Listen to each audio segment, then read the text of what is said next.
اللهم صل وسلم وبارك على سيدنا محمد وعلى آله وصحبه أجمعين. عسلامة ومرحبا بكم في فيديو جديد بمناسبة اقتراب العيد. إن شاء الله كل عام وانتم حيين بخير. إن شاء الله يا ربي أرحم موتانا، كل بو أم متوفي إن شاء الله ربي يرحم.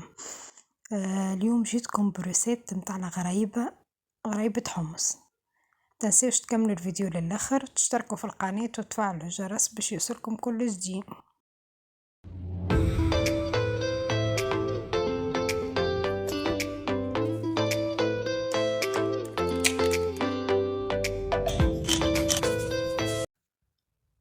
خديت 500 جرام حمص مرحي باش نعمل شطرهم فرينة، 250 جرام فرينة، وهنا 200 جرام سكر محور، و100 جرام نشاء.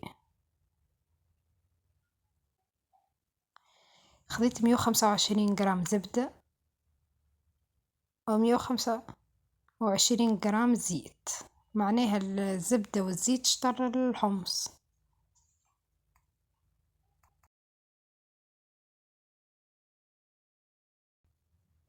نغربلو الحمص ونغربو النواشف الكل مع بعض، والسكر والنشاء نغربلوهم الكل بالكدا. هنا نخلط فيهم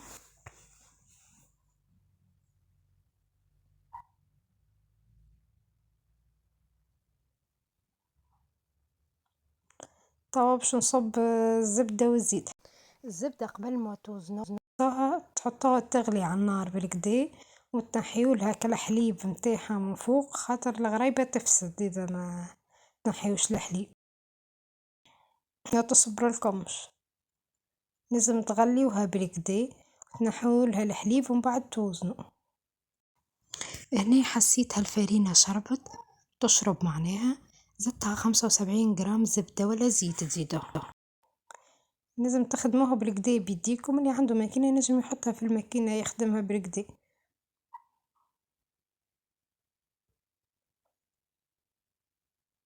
هنا كعبرتها كعابر صغار،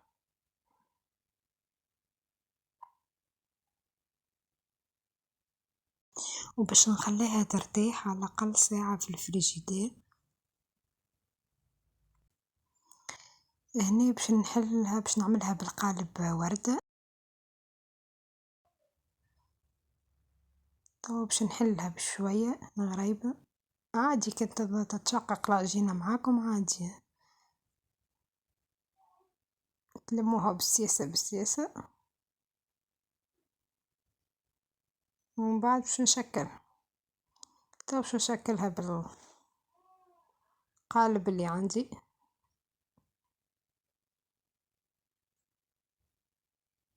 تبداو تجبدوا فيها، شوفوا محلاها جات. انا عملتها صغيرة ما عملتهاش كبيرة عالية معناها.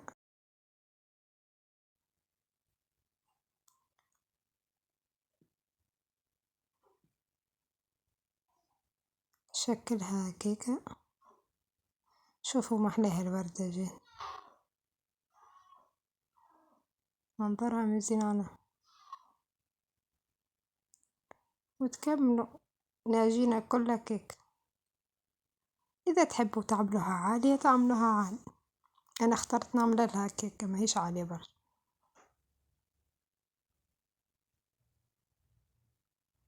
وتسيسوها كي تجيو تنحيوها من القالب، خاطر ساعات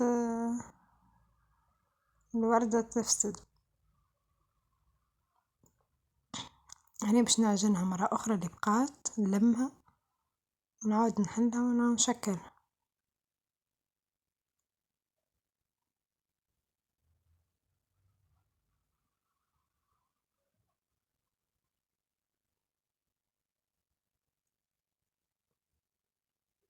هاكا سهلة ما فيها شيء، وما تاخذش وقت خاصة بالقالب،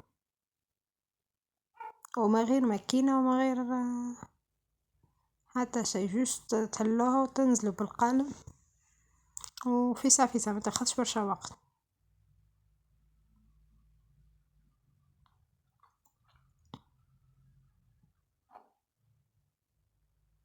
هكا كيما ريتو كملت عبيت الطبق الكل. شو هو محلاهم كي جايو الكعبات. هذوما كعبات الغرايبة متاعي باش نحطهم في الفور 150 درجة ربع ساعة، نحطهمش على درجة قوية. توا الغرايبة متاعي خرجتها من الفور، شوفوا محلاهم جاو يهبلوا.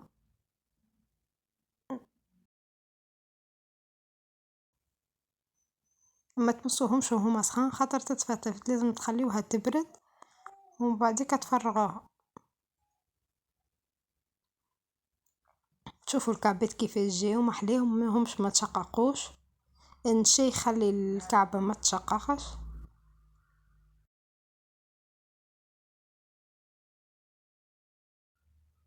شوفوا محلاهم. ان شاء الله تعجبكم الوصفة، متنسوش تجربوها وتكتبولي في الكومنتات، اشتركوا في القناة وتفعلوا الجرس باش يوصلكم كل جديد. بسلامة في فيديو قادم.